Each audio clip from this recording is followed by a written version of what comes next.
नमस्कार विद्यार्थी मित्रांनो, महाराष्ट्र सीईटी सेलनं 22 डिसेंबर 2025 रोजी एक पब्लिक नोटीस जाहीर केलेली आहे त्यांच्या वेबसाईटवर. आणि त्यामध्ये त्यांनी असं म्हटलेलं आहे की नोटीस फॉर आधार ऑथेंटिकेशन, अपार ID generation and UDID for PWD candidates. म्हणजे इथं जे काही विद्यार्थी the state common entrance test cell Maharashtra conducts various CET's examinations every year for admissions to professional courses in the state. The online application forms for the CETs for the academic year 2026 will be made available on the official website of the state CET cell.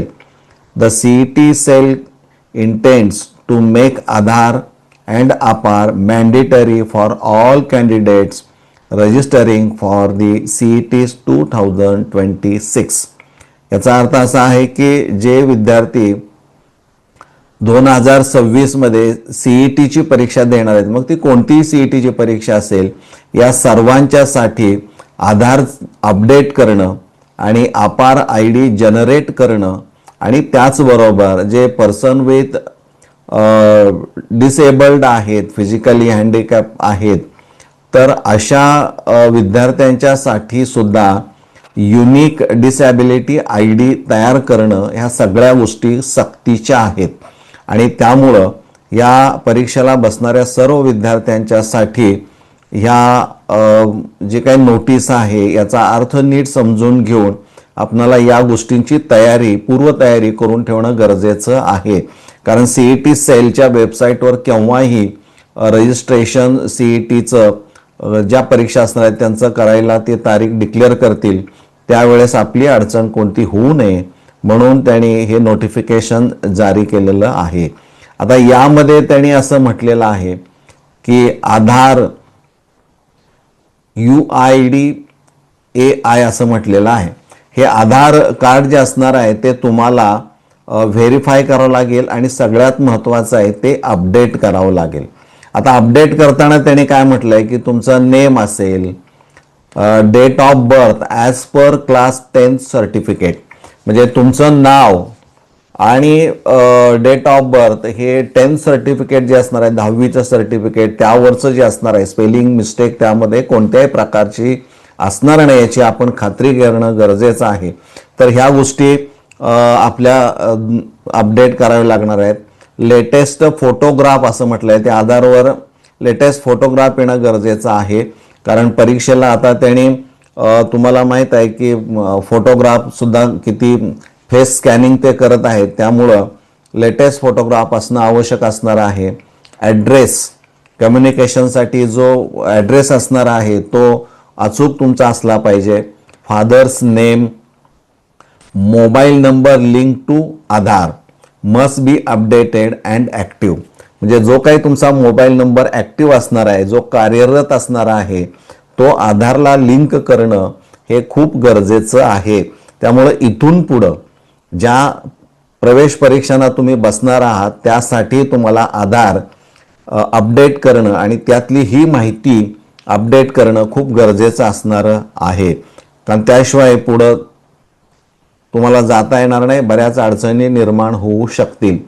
दुसरा भाग असा त्यांनी म्हटलेला आहे की automated permanent academic account registry, त्याला अपार असं म्हटलेलं आहे. हे अपार देखील तुम्हाला जनरेट करावं लागणार आहे. आता हे अपार आयडी तयार करण्यासाठी डिजी लॉकर हे ॲप आहे किंवा शाळेमार्फत अर्ज करावा लागतो.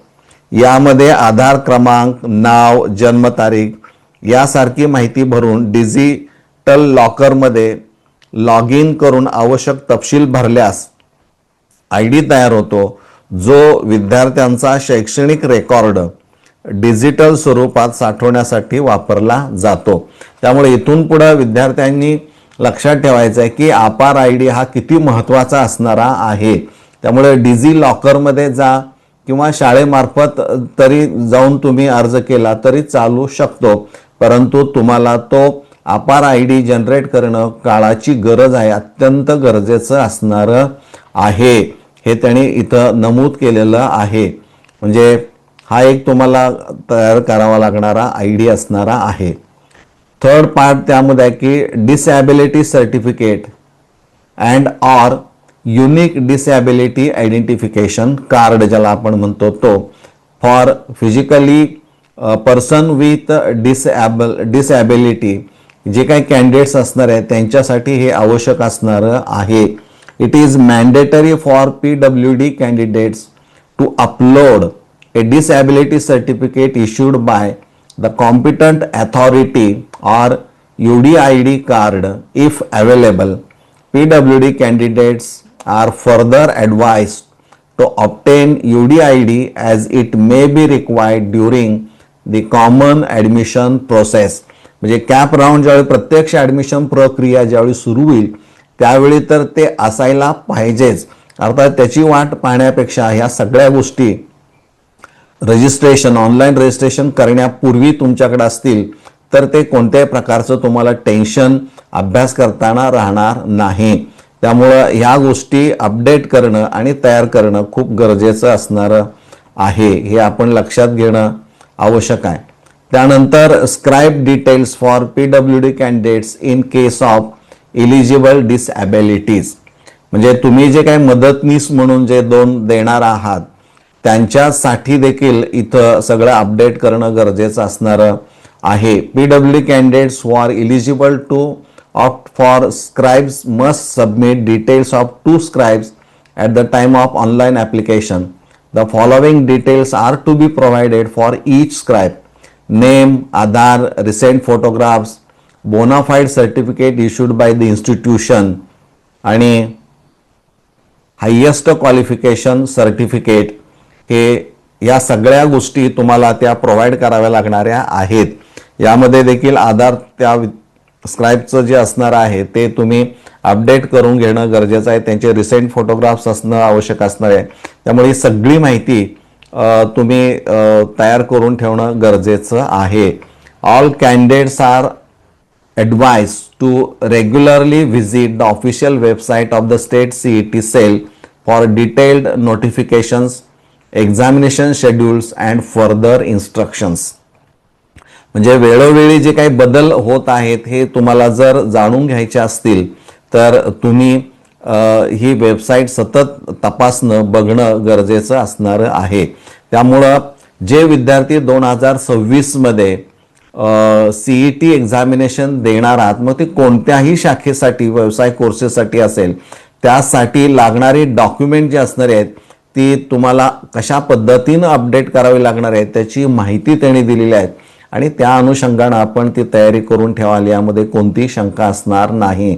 ही माहिती तुम्हाला मिळालेली आहे, ती माहिती इतरांच्या पर्यंत पोहोचवण्याचा प्रयत्न करा. धन्यवाद.